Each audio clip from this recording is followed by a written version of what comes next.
Hi everybody, it's Susan from Sunrise Quilt Studio, and today I have another vintage block for you. This one is called Lucky Clover, and this is a 12-inch block and has a lot of pieces. Nothing in it is difficult, it's just squares and half square triangles.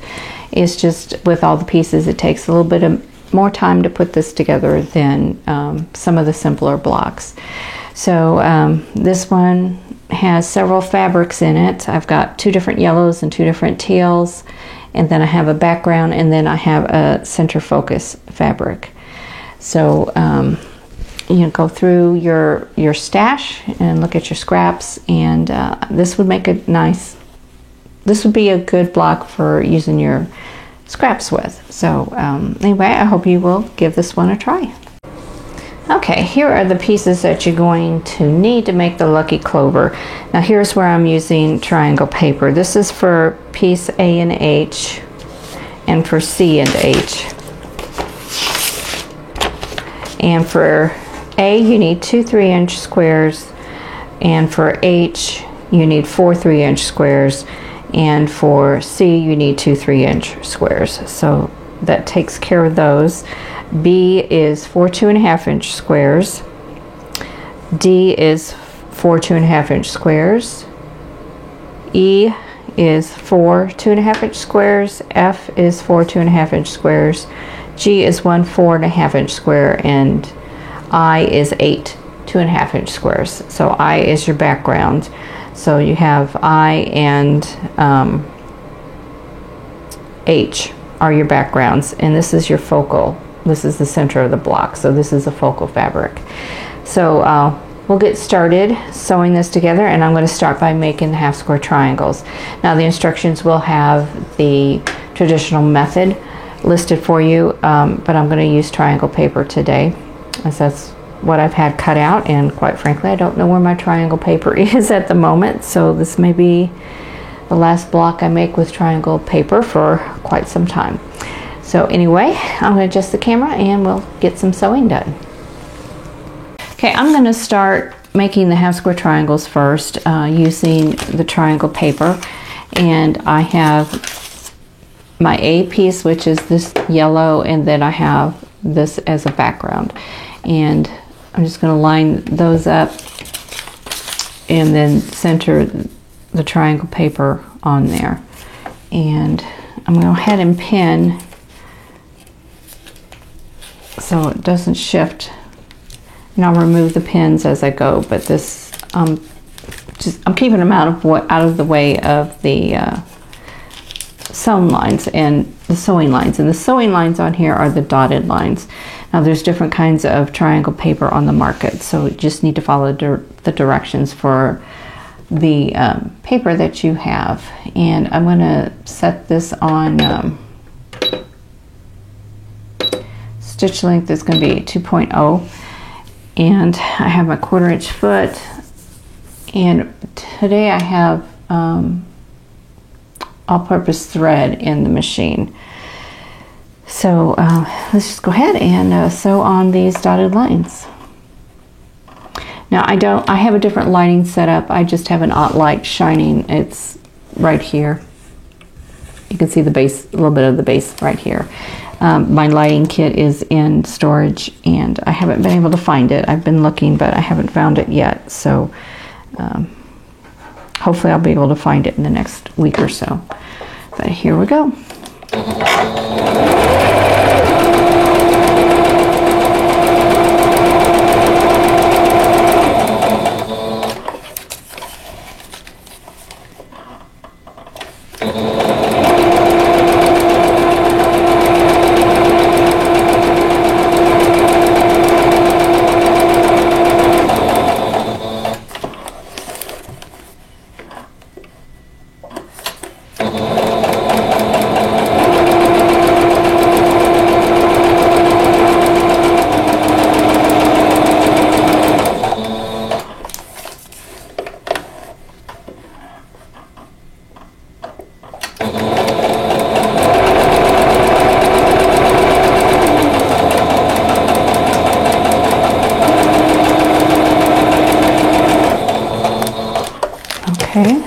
So this is the A and the H pieces.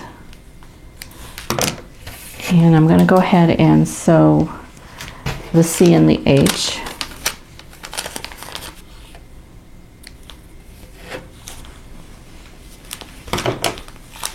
All right, so now we're going to trim and press and move on to the next step. Okay, so with triangle paper, you trim on the solid lines. So I'm going to go ahead and do that.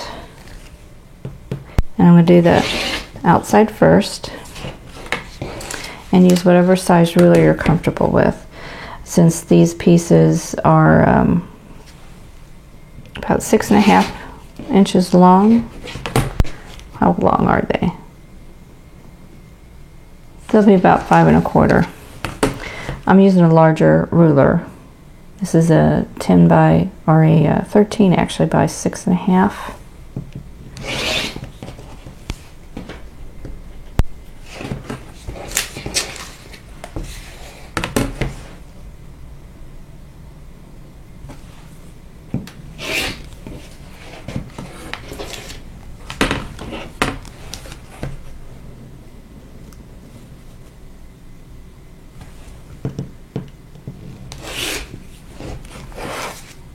And cut on, this is be the one that'll separate this.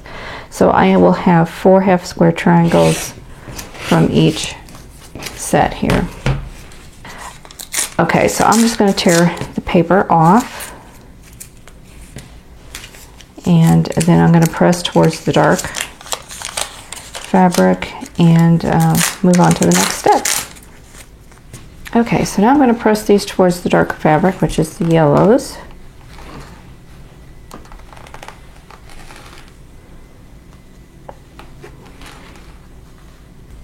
Okay, now I'm going to trim off the dog ears. So I'll just trim those off. And I'm going to trim these off over on my sewing machine because it'll be easier to pick them up. Okay, now that we have all of our half square triangles, we can start laying out the block. So I'm going to start with the center, which is the G square. That's a little better. So anyway, here are all the pieces. So we've got 4 patches here, and we're going to sew this into a 4 patch.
So here's the whole block, and I'm going to go ahead and press, and I think I will press out. So I'm going to go ahead and press the seam flat and then press it out.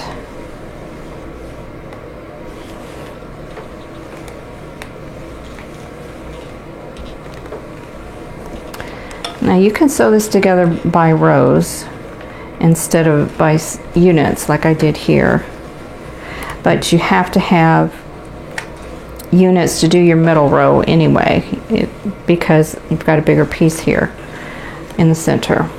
So sewing it together in units just made more sense to me, so that's why I did that. So anyway, here we go.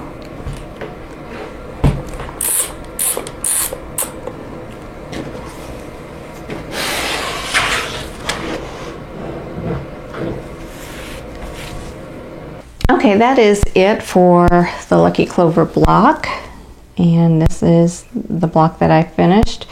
Now there's different ways you can put this together. You can put this together in rows, or you can do it the way I did and make units and then put it together. And I think that's easier because with your center row here, you're going to have these units here sewn together in order to sew it to here. So to me, it's just easier to put it together in units, but like I said, there's lots of different ways to do this. So I do hope you'll give this one a try. It's a pretty block, and I'm going to post a photo here of a completed block. It's going to be what I made off of EQ8 of a quilt layout using just this block. So it'll give you an idea of what a quilt would look like with made with this block. So anyway, if you like this video, please click that like button. Don't forget to subscribe if you haven't already, and click that notification bell so that you'll be notified when the next video comes up. So in the meantime, I hope you're all staying safe and healthy, and I'll see you in the next video.